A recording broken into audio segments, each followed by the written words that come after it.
Les dents de Shadow étaient à quelques centimètres de la gorge de Julia Green lorsque le berger allemand s'est figé.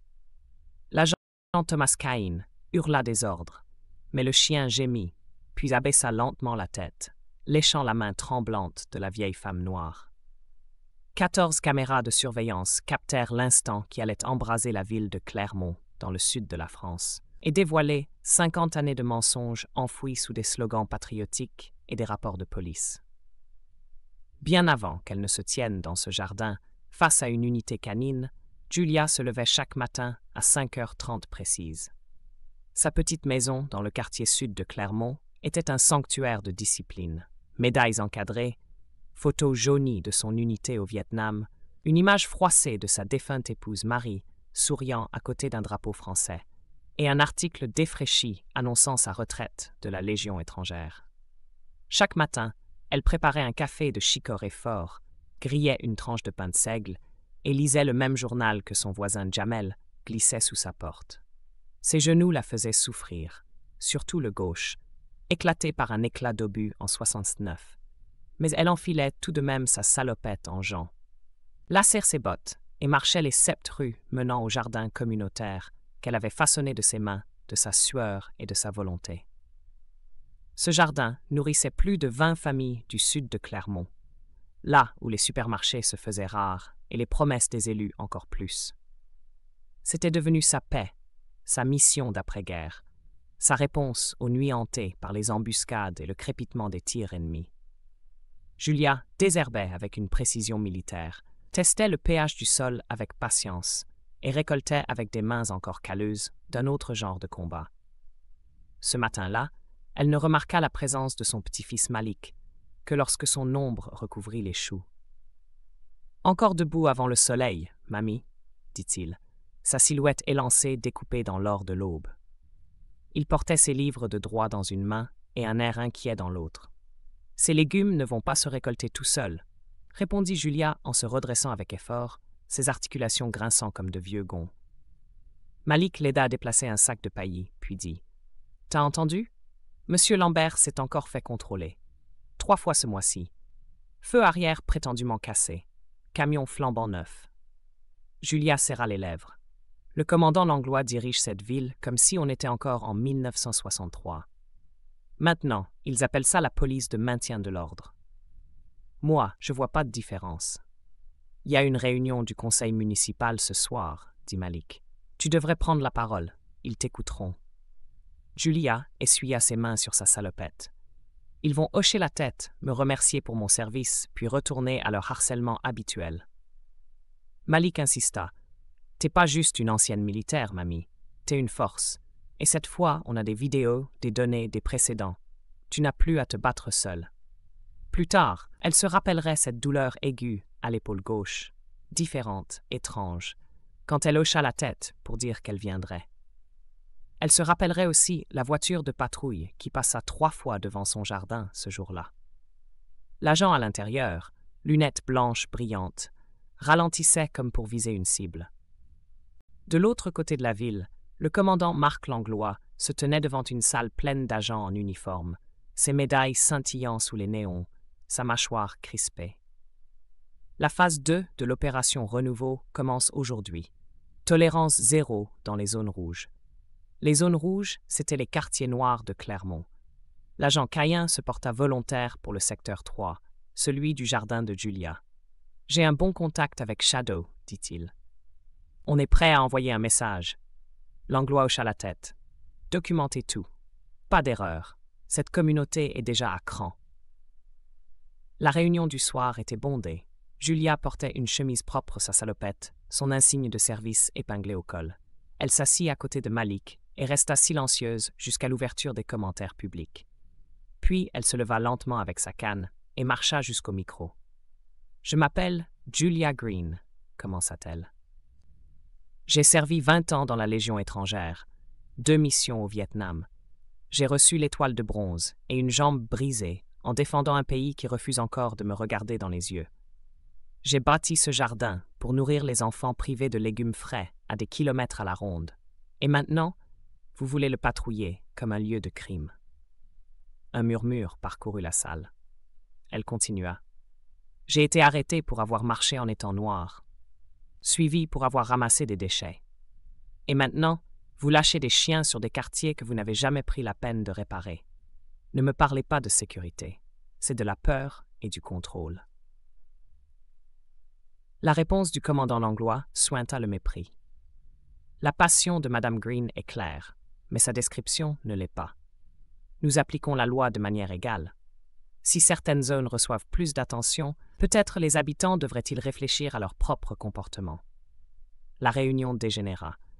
Malik dut aider Julia à sortir par une porte latérale pour éviter la foule. Cain et Shadow étaient postés à l'extérieur. Les yeux de Cain suivaient Julia avec froideur. Les jours suivants, les contraventions pleuvaient sur le quartier sud. Pelouse trop haute, amende.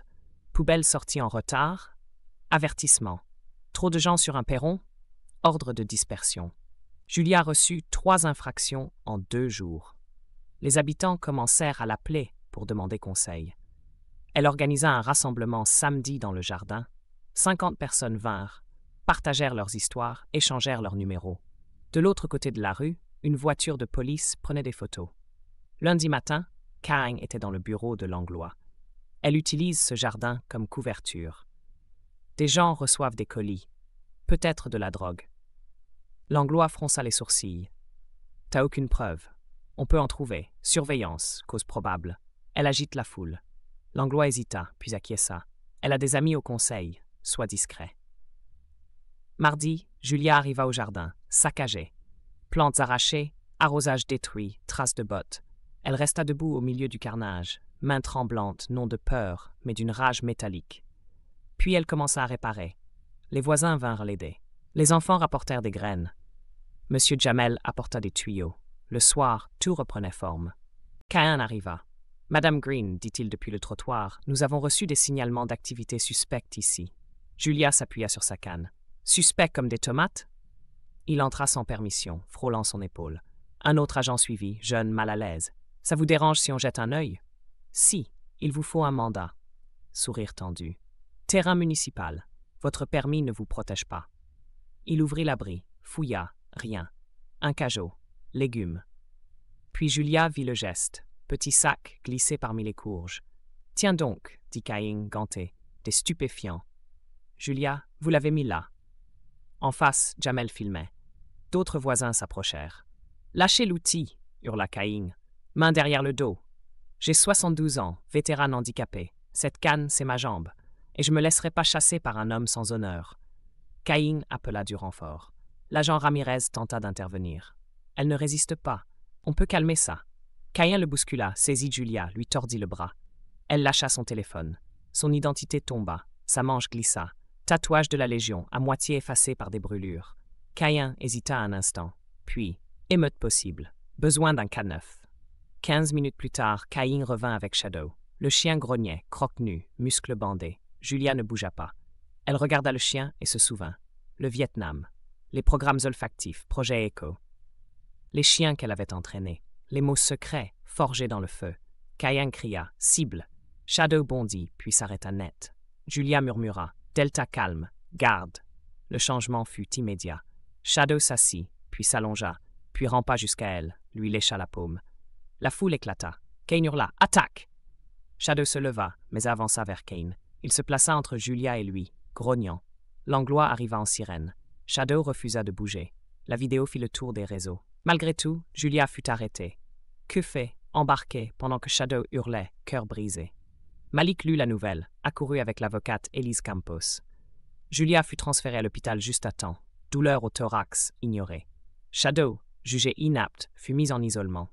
Julia, en apprenant cela, eut le souffle coupé. Je dois le voir, il m'a reconnu, par le sang, par le temps. Cain, suspendu, s'introduisit dans l'unité canine. Objectif, éliminer l'évidence. Julia sortit de l'hôpital, grimpa avec Malik et Elise dans une voiture. Elle savait où il irait, un ancien site d'entraînement à l'ouest. Elle trouva Cain, tournant en rond, Shadow entravé.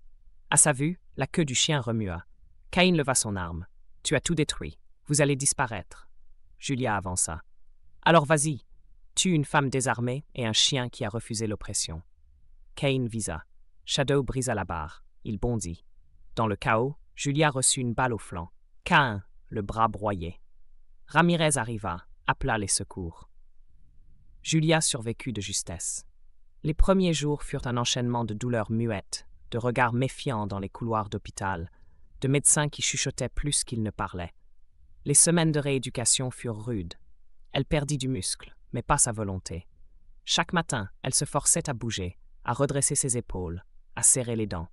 Des kinés hésitants s'étonnaient de sa discipline militaire, mais elle ne les regardait même pas. Elle voulait rentrer chez elle. Elle voulait voir son jardin. Elle voulait voir le chien. Pendant qu'elle réapprenait à lever le bras gauche, Malik venait chaque jour. Il lui lisait des textes de droit constitutionnel, non pas pour la distraire, mais parce que lui aussi tenait debout grâce à un combat. Il révisait le barreau entre deux silences tendus, le regard parfois perdu sur les cicatrices de Julia. Un soir, en déposant un bouquet de lilas séchés sur la table de chevet, il murmura « Vous m'avez sauvé la vie ». Elle répondit simplement « Ce n'est pas fini ». 6 mois plus tard, une brise fraîche d'octobre faisait frissonner les feuilles du jardin reconstruit. Julia, en fauteuil roulant, observait le va-et-vient des moineaux au-dessus du petit muret en pierre. L'herbe avait repoussé, les rosiers aussi. Des hommes du quartier, sans rien dire, avaient tout remis en place comme c'était avant. Et au centre de cette paix retrouvée, couché tranquillement à ses pieds, Shadow, il n'aboyait jamais. Il levait la tête chaque fois qu'elle bougeait, comme s'il demandait la permission de respirer. Il n'était plus un simple chien. Il était devenu le symbole d'une vérité que personne ne voulait regarder. À l'intérieur, sur la table du salon, une lettre officielle traînait. Elle portait l'entête du ministère de la Justice. En lettres froides et concises, elle annonçait la condamnation définitive de l'ancien officier Caïn pour usage excessif de la force, altération de preuves et parjure aggravée. Langlois, l'ancien chef de la sécurité municipale, avait démissionné le mois précédent, discrètement, sans même attendre la fin de l'enquête interne. Aucun mot d'excuse, aucune visite, juste un silence pesant qui laissait deviner la honte. Ce jour-là, Malik rentra de l'université avec un sourire rare.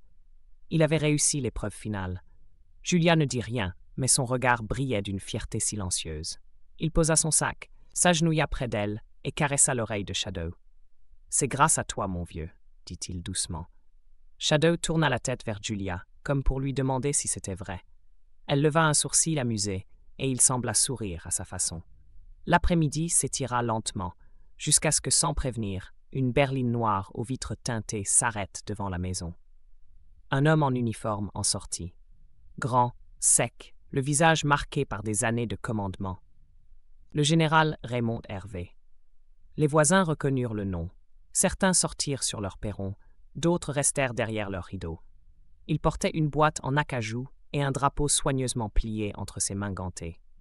Il s'approcha du jardin, franchit lentement le portail, puis s'arrêta à quelques pas du fauteuil de Julia. Shadow ne bougea pas.